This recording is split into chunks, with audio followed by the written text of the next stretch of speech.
Hoje eu vou ensinar sobre arrays. Aí eu tô pensando em começar de uma forma diferente um pouco, porque eu tentei começar a explicar já lá no NetBeans sobre arrays e tal, aí eu achei que ficou um pouco complicado. Então eu vou passar tipo uma explicação meio que aqui no Paint, que daí eu faço alguns desenhos para ver se facilita um pouco a explicação depois. Bom, eu já expliquei o que é variável, que a variável no caso ela seria uma caixa, vou fazer aqui uma caixinha, que nessa caixa você coloca tipo os valores dentro. Então, por exemplo, assim, seria tipo aqui um int, né? E dentro dessa caixa você pode colocar qualquer valor dentro. Vamos tipo colocar 10 aqui. Beleza. Isso seria uma variável, daí você pode ter variáveis de vários tipos. O que seria o array? O array ele seria como se fosse uma lista de vários ints, de vários objetos do mesmo tipo. Então, por exemplo, aqui você poderia ter tipo int, aqui int. Eu estou desenhando com o mouse, eu tenho aquelas mesas digitalizadoras lá, aquelas tablets, não está funcionando, tô fazendo no mouse mesmo. Então o que acontece? Uma variável, ela seria, por exemplo aqui, tipo número, vou colocar só num. Então o número ele seria só essa primeira caixinha aqui, isso seria uma variável.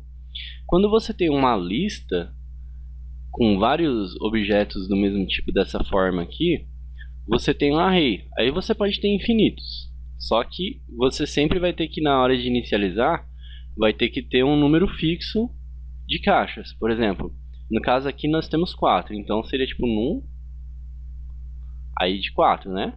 Na hora de inicializar a gente ia inicializar como tipo new int. Aí se eu não me engano é dessa forma aqui, para ele inicializar as 4 caixinhas. Bom, beleza. Como que seria feito para acessar, por exemplo, esse primeiro objeto aqui? Para acessar essa primeira caixinha, você teria um num, que é o nome da lista, e a posição referente a ela. Só que no array, em Java pelo menos, outras linguagens também, o C, o PHP, o índice primário aqui ele não é o 1, ele é o 0. Então seria num 0. Aí ele vai corresponder a essa primeira caixinha. Essa segunda caixinha aqui, 1. A terceira caixinha, 2. Só que, por exemplo, não ficaria tipo aqui na frente, né? Na verdade, seria assim. Acessar a primeira caixinha num 0, a segunda caixinha num 1, a terceira caixinha num 2 e a última caixinha num 3. Então o que a gente tem aqui? A gente tem um array de tamanho 4, que ele é acessável das posições 0, 1, 2 e 3, do 0 até o 3. Outra forma de array, a gente poderia ter o array bidimensional, que seria tipo uma matriz já. Por exemplo, nós teríamos uma dimensão aqui, deixa eu só apagar isso aqui. Essa seria a primeira dimensão, e aí nós teríamos, por exemplo, uma segunda fileira aqui, talvez uma terceira. Ele formaria uma tabela com linhas e colunas. Então aqui também seria int, né? Também tem que ser o mesmo tipo, em todas vai ser int aqui, int, int, int, int, int. Como que você faz para acessar, por exemplo, esse objeto aqui? Seria num 0. Opa, foi mal. Seria num 1, que é dessa linha aqui, na posição 0. Então seria num 1, aí aqui na frente outro colchetes, 0. Por quê? Linha 1, coluna 0. Eu quero acessar esse daqui. Vai ser num 1, da linha 1, e a coluna vai ser a 2. Aí você vai acessar essa posição aqui. Beleza? Eu vou passar para o NetBeans agora, que lá dá para dar umas explicações melhor agora sobre isso. Como utilizar, como declarar e coisas do tipo, beleza? Até mais. Bom, eu já deixei algumas coisas prontas aqui para deixar o exemplo mais rápido na hora de explicar. Bom, como eu tinha falado, o array ele é como se fosse uma variável, então na forma de inicializar ele, a gente pode ter a inicialização da mesma forma, né? No caso da variável seria assim. No caso do array, você tem que colocar aqui, você abre colchetes e fecha colchetes. Ele já vai fazer isso, e aí ele já vai dizer que aqui, por exemplo, está errado. Ó, a própria IDE já avisou. Por quê? Como isso daqui é um array, você tem que especificar de que tamanho é o array. Então você pode fazer da seguinte forma, vai dar um new int, o new é para alocação de espaço, o int ele vai dizer o tamanho do espaço que vai ser alocado, então vamos alocar um espaço novo do tamanho de um int, aí aqui o 4 seria, por exemplo, assim, de tamanho 4, multiplicado por 4 vezes. O que o compilador vai fazer? Vai alocar num espaço de memória espaço suficiente para ele armazenar seguido 4 números inteiros. E como que a gente faz daí para colocar números, para colocar valores, né? Poderia ser tipo string, qualquer outra coisa aqui. Só que para a gente estar armazenando, a gente pode fazer assim, números na posição 0 é igual a 2. Aí, 3, 4, beleza. Números na posição 1, na posição 2 e na posição 3. Então aqui vai ser 1, aqui a gente pode colocar 7, aqui a gente pode colocar 5. Então o que acontece? Aqui a gente vai ter uma lista de números, de inteiros, né? De tamanho 4. E na posição inicial dele vai ter o 2.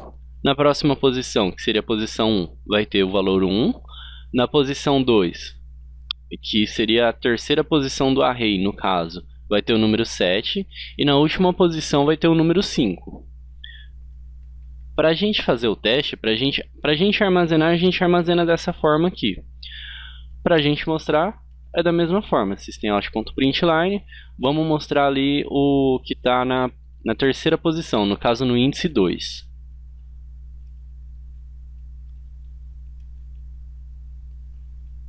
Eu vou começar a chamar de posição aqui pelo índice, tá? Posição 0, posição 1, posição 2, posição 3. Então já fica atento a isso, que quando eu falar posição 2, eu estou falando da posição do índice 2. Não, no caso, não seria aqui. Então, ó, na posição 2 o valor é 7. Na posição 3, o valor é 5.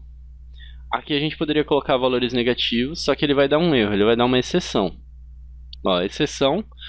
Então, sempre que vocês verem essa exceção aqui, essa mensagem, array index out of bounds exception, significa que o índice do array está fora dos limites. Qual que é o limite do índice do array? No caso desse daqui, ele vai do índice 0 até o índice 3, porque o tamanho dele é 4. Então, beleza, se a gente colocar 5 aqui, ele vai dar o mesmo erro, ó. Ó, array index out of bounds exception, e aqui ele mostra tipo, o índice que está fora. Se você clicar aqui, ó, ele vai mostrar na onde você tentou acessar, ele já vai direto, beleza? Aqui eu estou trabalhando com a saída fechada aqui só para dar mais espaço na tela. Bom, outras operações que podem ser feitas também é você querer saber, por exemplo, vamos supor, aqui você consegue olhar e saber já o tamanho desse array. Só que se você quiser pegar isso em código, você coloca números.length, que é essa, acho que é length que chama em inglês, eu não tenho certeza quanto à pronúncia, mas esse atributo aqui, ele vai mostrar o tamanho do array.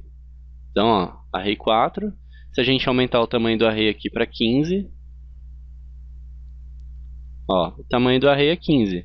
Se eu tentar acessar aqui agora na posição 4, ó, na posição 5, que deu erro aquela hora, ó, ele acessa, só que está com 0, não foi armazenado nenhum valor nele. Tem outras formas de inicializar o array também, só que a mais usual é essa daqui. Aí, conforme eu havia dito, tem duas formas não, uma outra forma de se utilizar seria no formato de matriz, né? Que seria, por exemplo, em que você pode entender como um array dentro de um array. onde o primeiro aqui seria as linhas e aqui as colunas. O array ele pode ter quantas dimensões forem necessárias, não precisa ter uma ou duas, quantas for preciso pode estar colocando, só que daí tem que sempre lembrar de inicializar aqui os campos, né? Eu criei esse daqui simplesinho, 2 dimensões, então são 4 linhas, 4 colunas, e eu quero mostrar o que está na linha 1 na posição 2. Quero mostrar não, na verdade eu coloquei o valor 6 na linha 1 na posição 2, 4 linhas, 4 colunas, e eu criei esse método aqui, que é o printamatriz, que eu estou usando laços de repetição for aqui, que eu vou estar explicando depois. Mas basicamente o que ele vai fazer? Ele vai correr uma linha, aí ele vai printar todas as colunas dessa linha. Então ele vai pegar lá a linha 0 e vai correr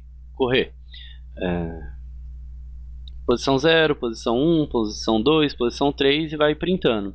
Depois que ele terminar isso daqui, ele vai pular uma linha e aí ele vai começar a fazer o mesmo processo na próxima linha. Quer ver? Vou executar ele aqui. Então, ó, ele printou a linha 0, a linha 1, a linha 2 e a linha 3. Então aqui, ó, na posição 1, 2 eu tinha colocado o valor 6. Então na posição 1, no índice 2, que seria aqui, 0, 1, 2. Aí o 6. E a gente pode movimentar ele aqui também, né? Pra estar executando. Beleza? Então essa daqui é uma forma que fica visível como faz para você printar uma matriz para estar vendo valores. Lógico que se eu colocar um valor tipo muito grande aqui, ele já vai começar a ficar desregulado, ó, não vai dar para entender muito bem. Mas só para exemplificar não tem problema não, ficou tipo pequenininho, beleza? Bom, essa parte de array ela é bem chata de explicar. Talvez eu não tenha explicado direito. E se vocês ficaram com algumas dúvidas, deixe nos comentários. Se gostou do vídeo, se inscreve no canal e deixa um joinha para incentivar, beleza? Até mais, falou, tchau, tchau.